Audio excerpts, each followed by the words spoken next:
الحمد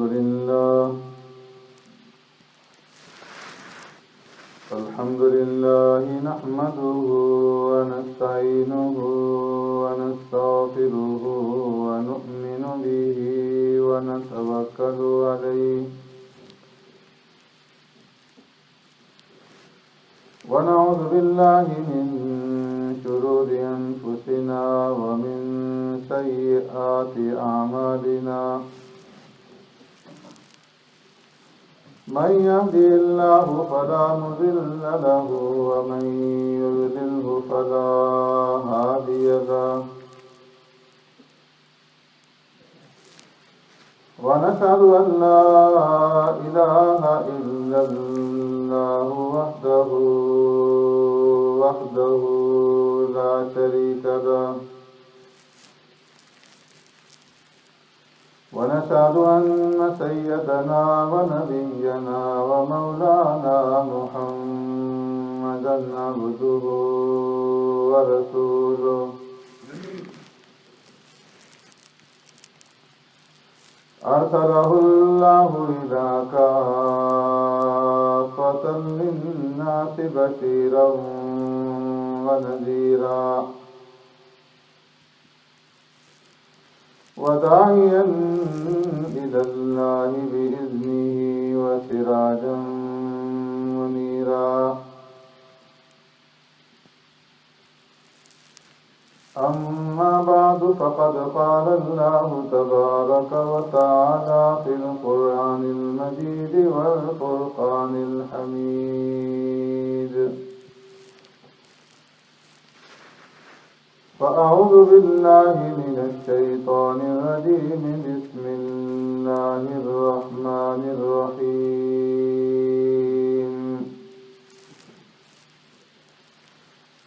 يا أيها الناس اعبدوا ربكم الذي خلقكم والذين من قبلكم لعلكم تتقون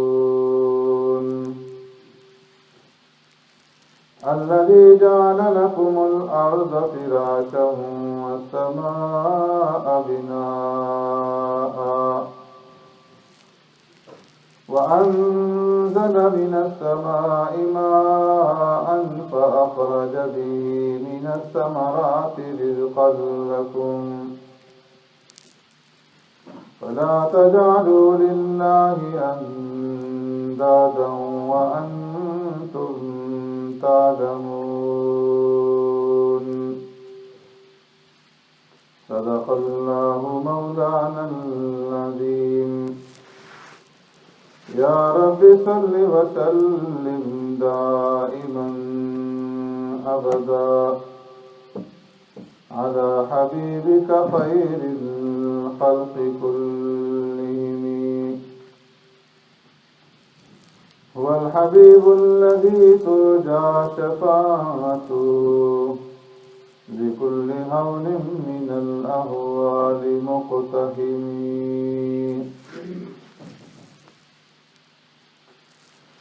يا أيها الناس ادعوا اعبدوا ربکم عبادت کرو تم اپنے پروردگار کی الذی خلقکم وہ پروردگار جس نے تمہیں پیدا کیا والذین من قبلکم اور ان لوگوں کو پیدا کیا جو تم سے پہلے تھے لعلکم تتقون تاکہ تم بچو الذی جعل لکم الارض فراشا وہ پروردگار جس نے بنا دیا تمہارے لیے زمین کو فرش والسماء بناء اور آسمان کو چھت وأنزل من السماء ماء اور اتارا آسمان سے پانی فأخرج به پس نکالے اس پانی کے ذریعے سے من الثمرات پھلوں میں سے رزقا لکم رزق تمہارے لیے۔ فلا تجعلوا للہ اندادا، پس نہ ٹھہراؤ واسطے اللہ کے شریک،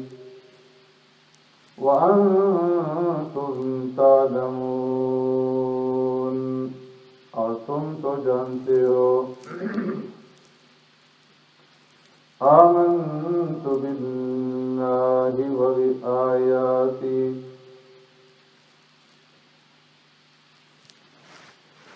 میرے محترم دوستوں، بزرگوں، بھائیوں،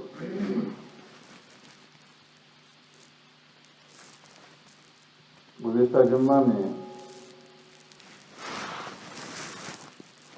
میں نے عرض کیا تھا کہ اس آیت کریمہ سے پہلے 3 گروہوں کا اللہ رب العزت نے ذکر فرمایا ہے، مومنین، کافر اور منافقین، اور یہاں پر یا ایھا الناس سے تینوں کو خطاب کیا جا رہا ہے،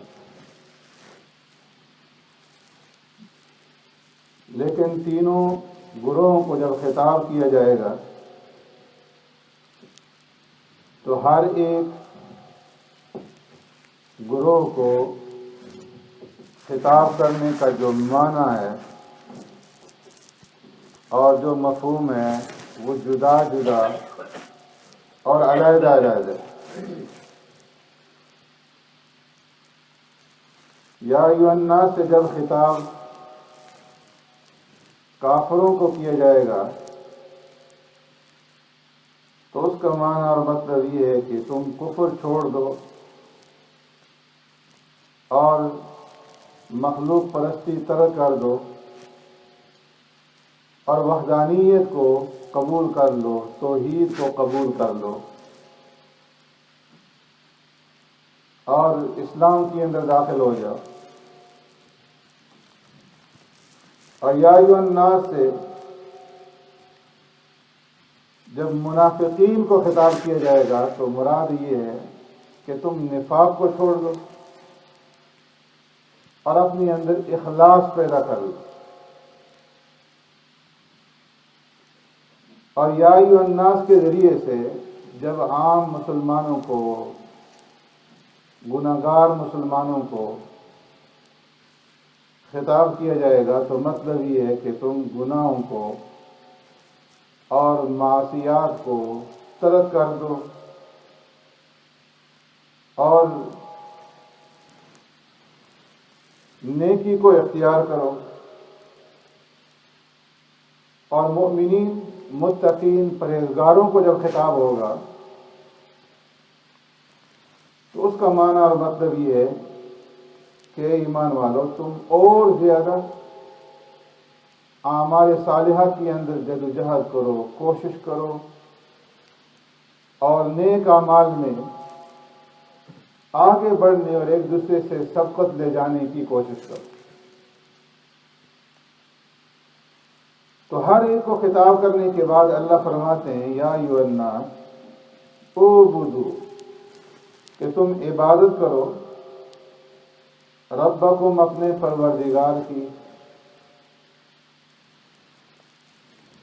کیوں عبادت کرو؟ اس لیے کہ وہ تمہارا رب ہے، اور صرف رب نہیں ہے بلکہ خلقکم، تمہارا پیدا کرنے والا بھی ہے، اور صرف تمہارا پیدا کرنے والا نہیں، والذین من قبلکم، بلکہ تمہارے آباء و اجداد کو بھی پیدا کرنے والا، اور آگے ان کے آباء و اجداد کو، یہاں تک کہ پہلے انسان تک جتنے انسان آئے اور جتنی مخلوقات آئیں سب کو پیدا کرنے والا وہ ہے۔ اس لیے اللہ نے اس آیت کریمہ میں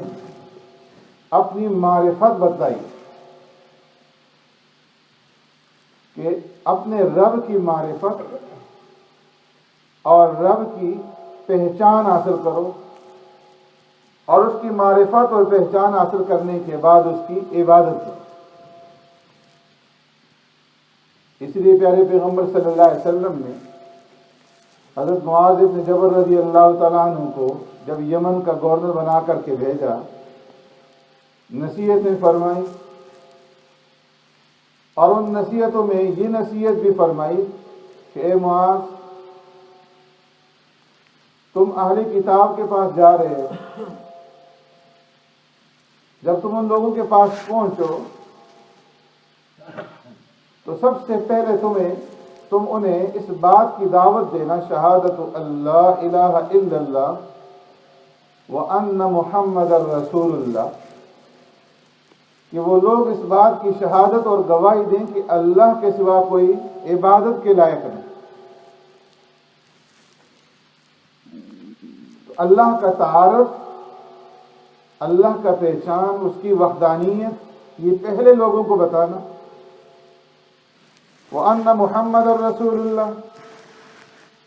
اور اس بات کی دعوت دینا کہ محمد صلی اللہ علیہ وسلم اللہ کے رسول ہیں۔ فَإِذَا هُمْ عَرَفُوا ذَلِكَ، جب وہ اس بات کو جان لیں، اللہ کی وحدانیت کو اور میری رسالت کو، اور وہ اس بات کی شہادت اور گواہی دے دیں کہ میرے سوا اللہ کے سوا کوئی عبادت کے لائق نہیں اور محمد صلی اللہ علیہ وسلم اللہ کے رسول ہیں، تو اس کے بعد پھر دیگر جو احکامات ہیں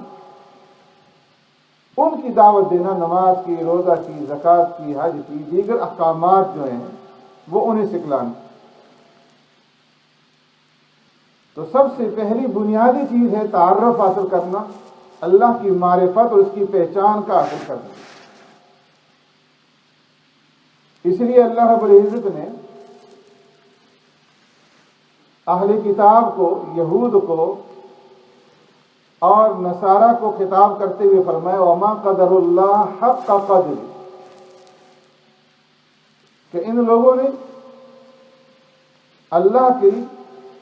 مرتبے کو نہیں پہچانا، اس کی قدر کو نہیں پہچانا، اس کی شان کو نہیں پہچانا۔ حق کا قدر،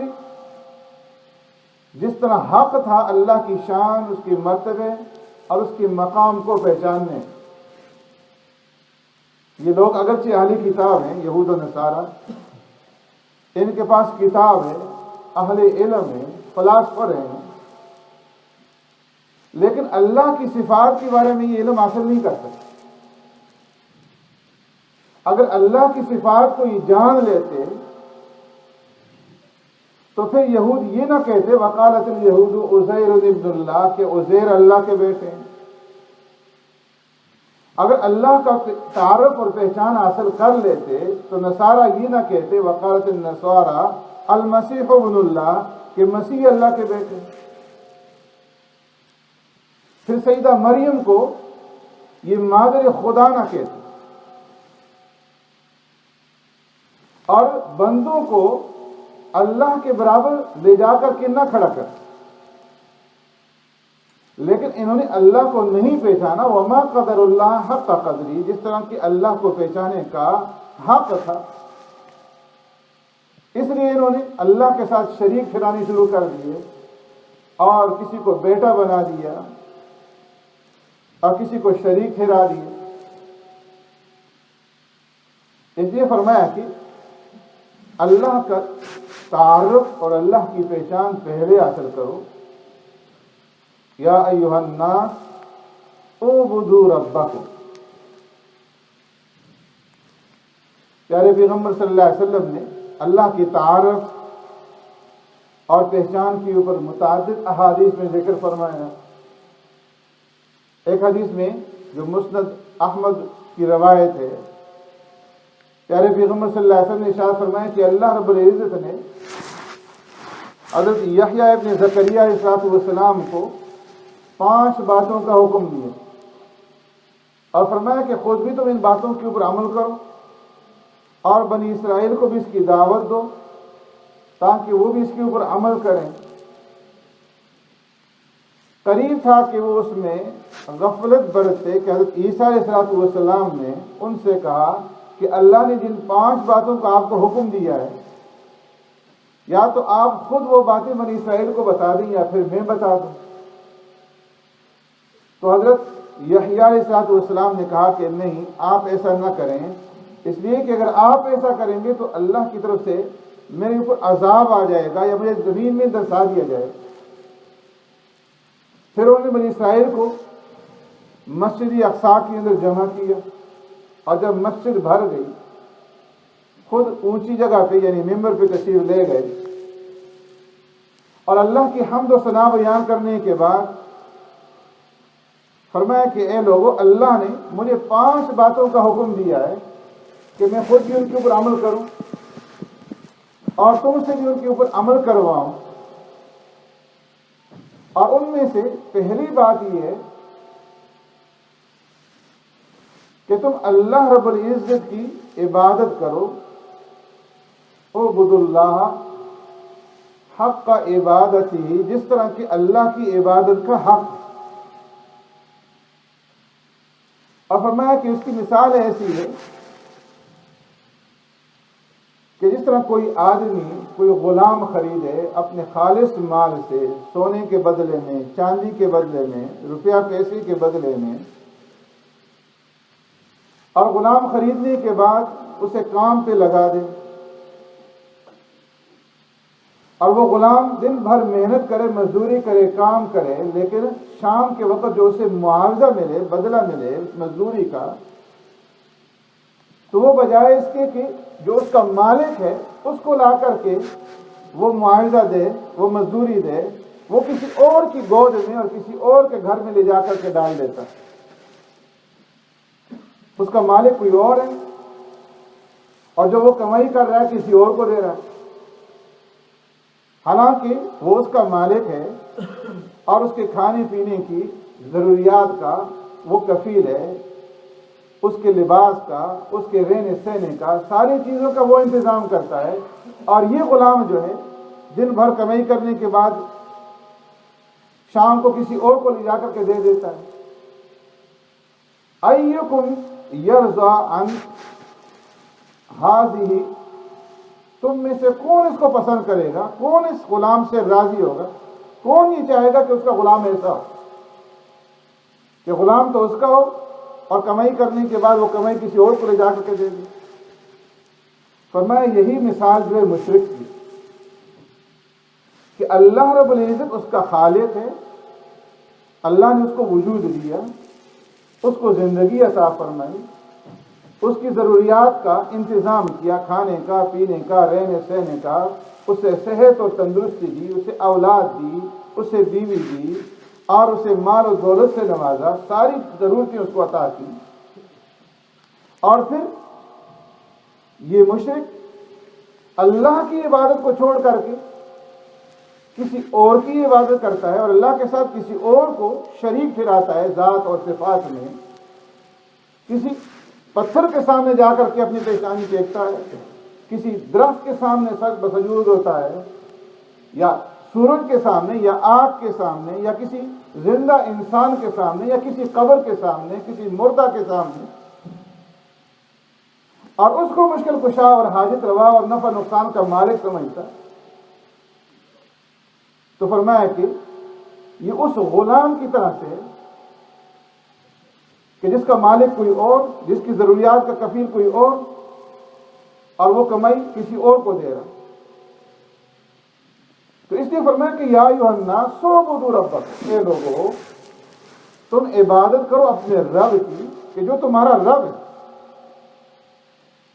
جس نے تمہیں نیز سے حج کیا، عدم سے وجود بخشا، جب تمہارا کوئی ذکر ہی نہیں تھا۔ هل أتى على الإنسان حين من الدهر لم يكن شيئا مذكورا، کیا اس انسان کے اوپر کوئی ایسا وقت نہیں آیا، ایسا زمانہ اس انسان کے اوپر نہیں گزرا، لم يكن شيئا مذكورا، کہ جب یہ کوئی قابل ذکر چیز تھا ہی نہیں، اس کا وجود ہی نہیں تھا۔ تو جس رب نے تمہیں وجود بخشا، زندگی عطا کی، اور تمہاری ساری ضروریات تمہیں عطا کی، تمہیں صحت اور تندرستی عطا کی، تو عبادت کی لائق بھی وہ رب ہے، وہ ذات ہے، اس لیے اس کی عبادت کرو، اس کے ساتھ کسی اور کو شریک اور ساجی نہ ٹھہراؤ۔ سبحانک اللہم و بحمدک، اشہد ان لا الہ الا انت، استغفرک و اتوب الیک۔